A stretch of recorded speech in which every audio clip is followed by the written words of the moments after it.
Olá, está começando agora o Multicidades. Aqui a gente vai entender os principais assuntos envolvendo as cidades. Eu sou Fernanda Esquiavo e fico contigo a partir de agora, aqui na tela da Ubra TV.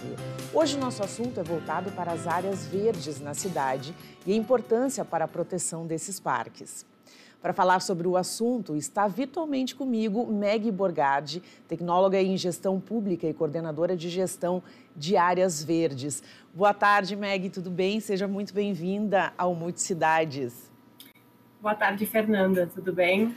Tudo jóia. Meg, a gente gostaria de saber o seguinte, qual a diferença dos parques urbanos para os parques naturais? Certo. Esses parques, eles são distintos, né, em suas categorias.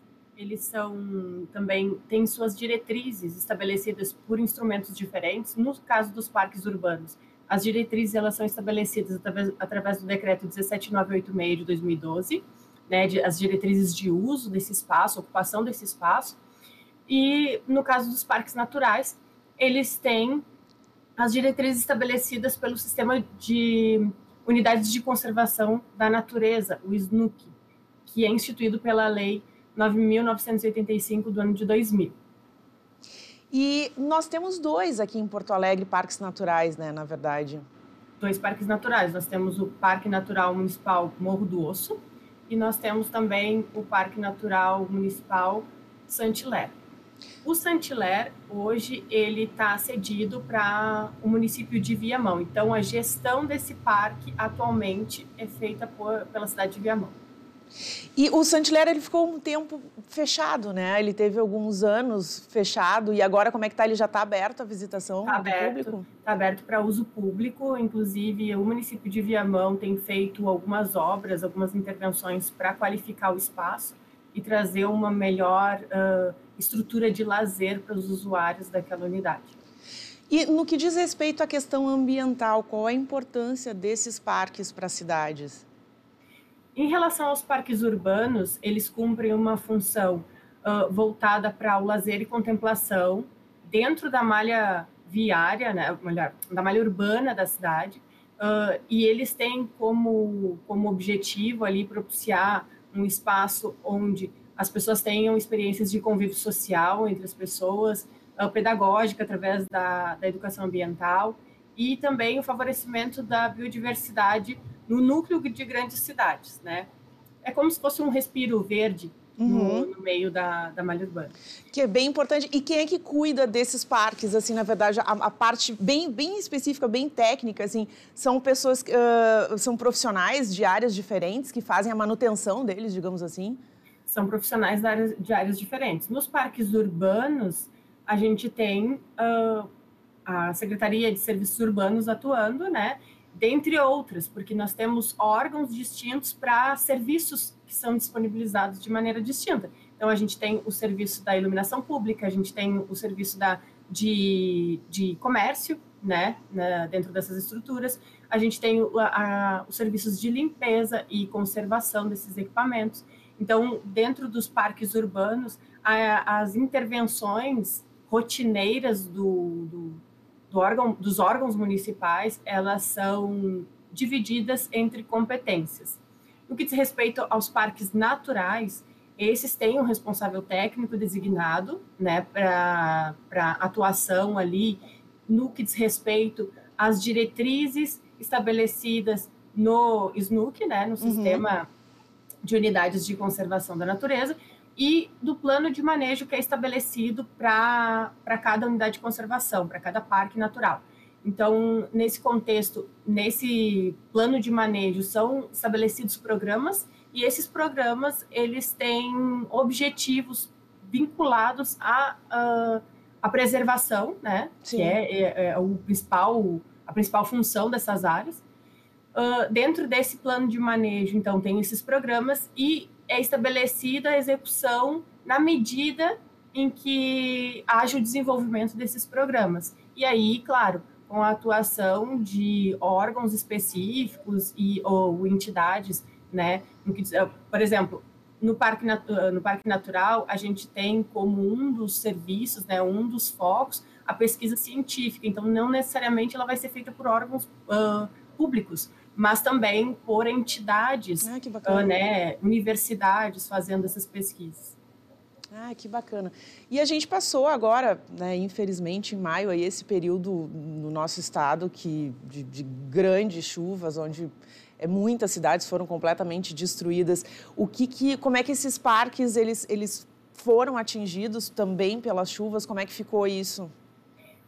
Assim, em relação aos parques urbanos, inegavelmente a orla foi a parte mais atingida, né? Foram os parques mais atingidos. Então, o trecho 1 da orla, ali próximo da usina do gasômetro, ele teve um impacto muito, muito forte.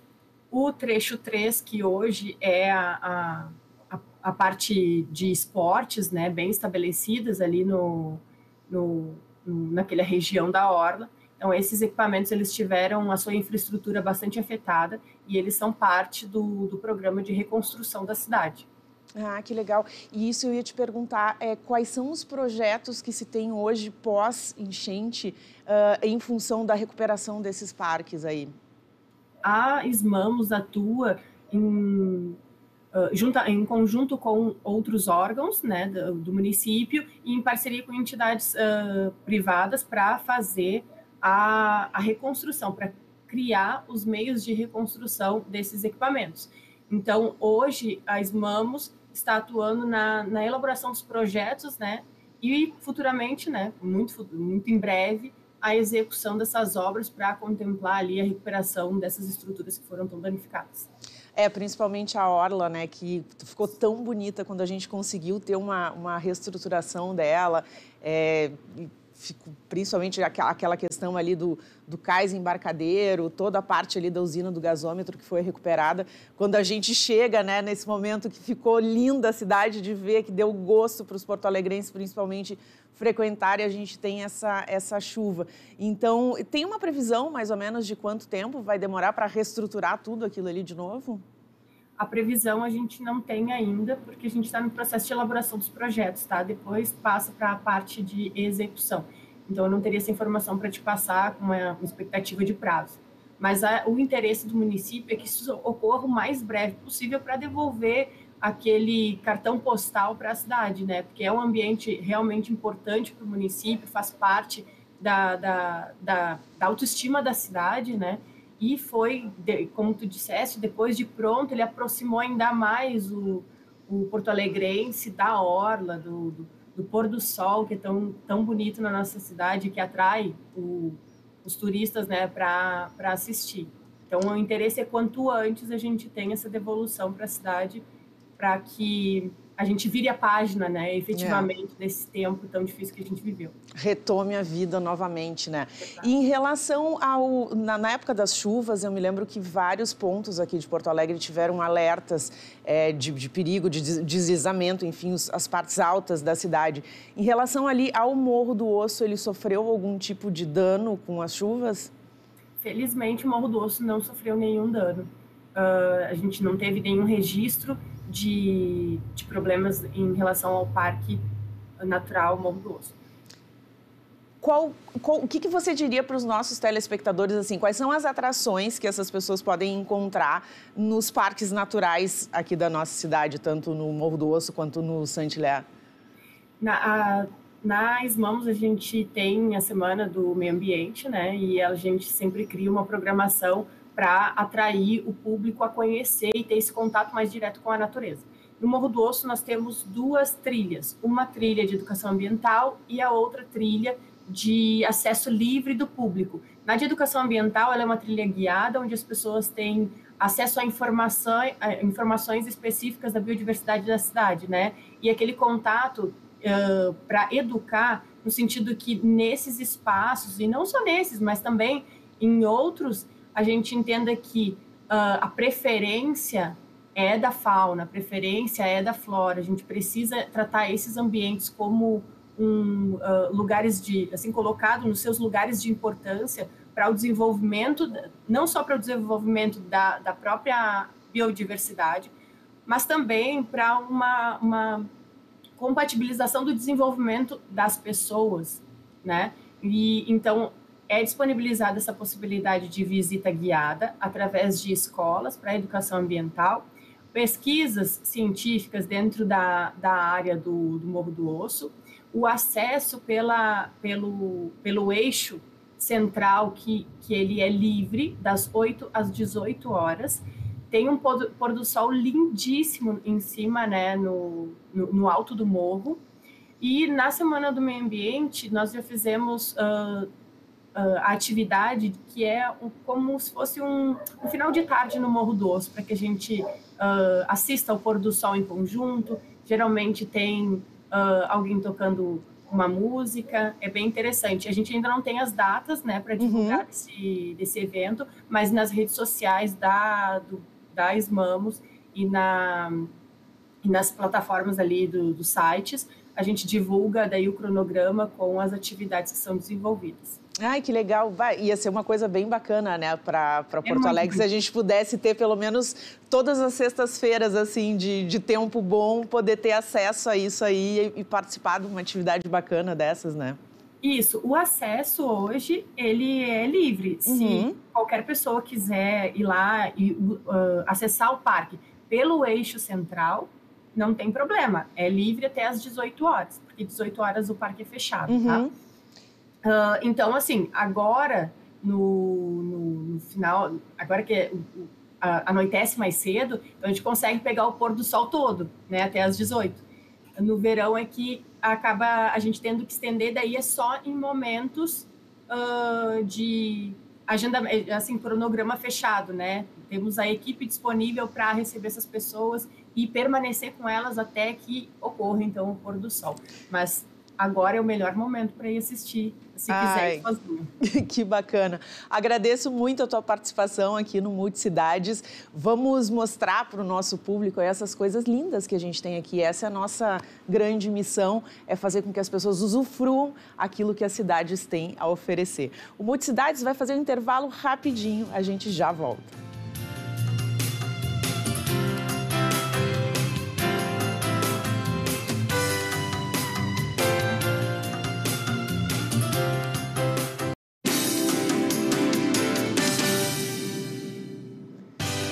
Estamos de volta com o Multicidades. Hoje o nosso assunto é voltado para a proteção e preservação dos parques ambientais.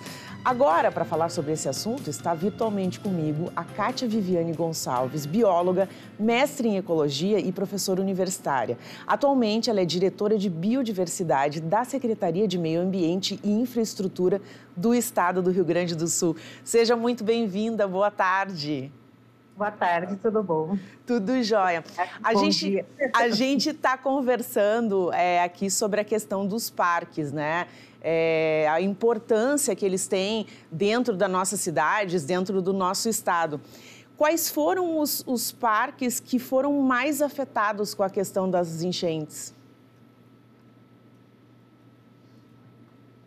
Se a gente for pensar na região metropolitana, nós temos duas grandes áreas de unidades de conservação, né? Nós temos a APA Delta do Jacuí e o Parque Delta do Jacuí, que foram bastante afetados na enchente de maio, mas dentro de uma ideia de resiliência ambiental natural, esses parques eles já são áreas alagáveis, né? Então, do ponto de vista de ecossistema, o impacto ali foi controlado, por assim dizer. Então não teve um impacto tão grande no sentido de destruição, né? Exato, porque são áreas que já são alagáveis e elas estão acostumadas, de certa forma, com esse fluxo de água subindo e descendo. Né? E por isso que é tão importante essas áreas verdes e essas duas unidades de conservação dentro dessa região. Porque elas mantêm, e a gente, de certa forma, com o uso, uma das unidades de conservação é de uso sustentável, que é a APA, e a outra é a unidade de conservação de proteção integral, que daí tem mais restrições quanto ao uso, mas a combinação dessas duas unidades de conservação nesse espaço, ela tende a minimizar os impactos na zona urbana, por assim dizer, porque ela acaba funcionando como um grande pulmão de água, onde fica armazenada aquela água, e do ponto de vista de ecossistema, de novo, de natureza, esses pulsos e esses fluxos, quem está ali, a flora e a fauna que estão ali, elas estão acostumadas a isso, né? Então, elas têm estratégias ambientais naturais para sobreviver, às vezes, uma semana embaixo d'água, ou aonde se alimentar quando não tem tanta disponibilidade de comida, e assim vai indo, né? A natureza vai agindo de uma forma incrível, né? E se adaptando às situações que acontecem no dia a dia aí. E qual é a importância da preservação desses parques? Agora, há pouquinho antes de começar aqui o Multicidades, a gente estava discutindo algumas pautas e eu trago às sextas-feiras matérias falando de bairros que são importantes nas cidades. E a gente debatia sobre um local em específico e a minha produtora, ela disse assim, olha, tem uma questão muito complicada aí, porque tem um espaço verde na cidade e tem uma briga aí do pessoal querendo destruir tudo e construir condomínio de luxo. Então, qual é a importância da existência desses parques aqui no nosso estado?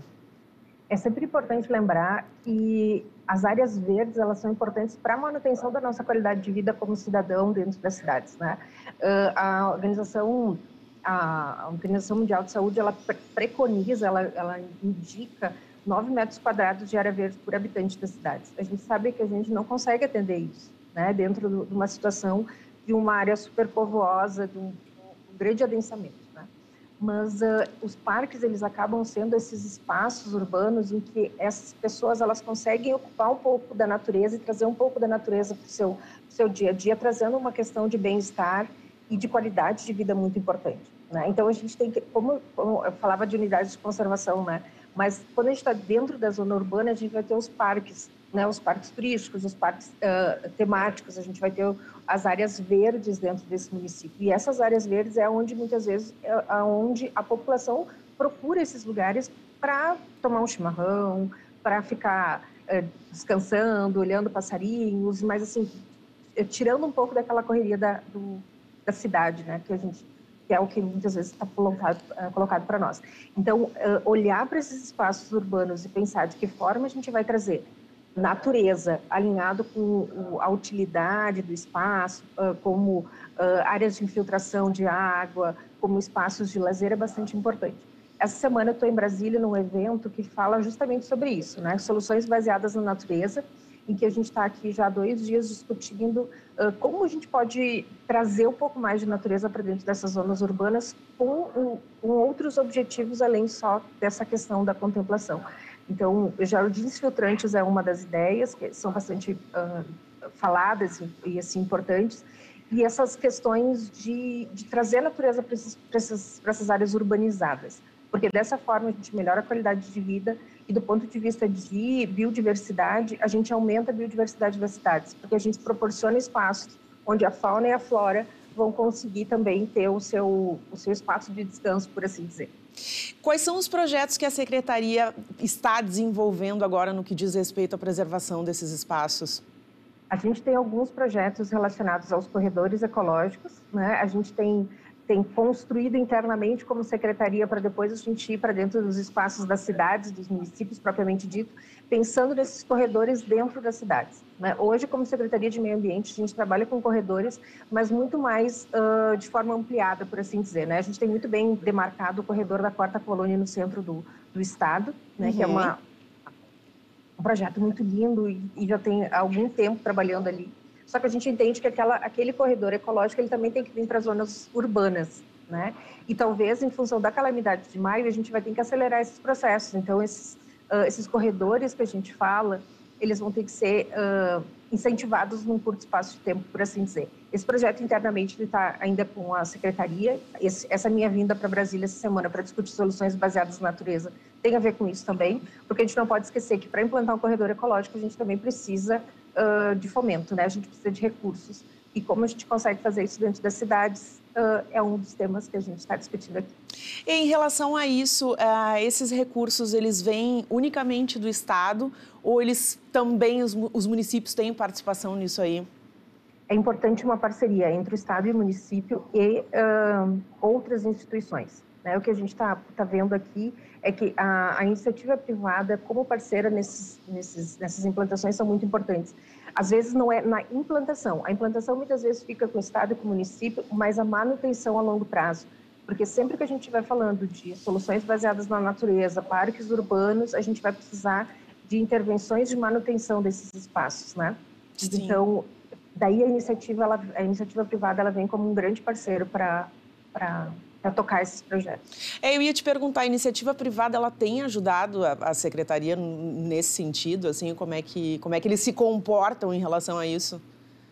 Tem muitos, hoje a gente tem dentro do estado do Rio Grande do Sul, algumas cidades elas têm um pouco mais forte, né? Mas a questão do próprio Adote uma Praça, se a gente for ver, é uma iniciativa muito importante, porque às vezes é a empresa que fica próxima de uma praça e que entende que aquele espaço ali faz parte da comunidade, do território em que ela ocupa, né? Então as empresas elas acabam adotando uma praça. Quando elas estão fazendo isso, elas estão auxiliando a própria comunidade a usufruir aquele território e a utilizar esse território. A gente vê isso em alguns municípios um pouco mais, em outros um pouco menos, mas é uma forma, assim, direta da gente enxergar a iniciativa privada dentro dessa parceria.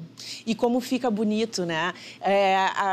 Eu sempre bato numa tecla que eu acredito o seguinte, ó, não adianta o Estado, não adianta o município, a iniciativa privada trabalharem em prol da preservação do meio ambiente numa cidade, do embelezamento da cidade, se as pessoas não tiverem consciência que elas também têm que ajudar, né? Então, infelizmente, a gente vê espaços lindos aqui em Porto Alegre, onde as pessoas seguem colocando lixo, onde segue tendo um olhar de descaso. Nesse caso em específico, eu acredito, pessoalmente, que a gente tem que ter uma educação ambiental, né?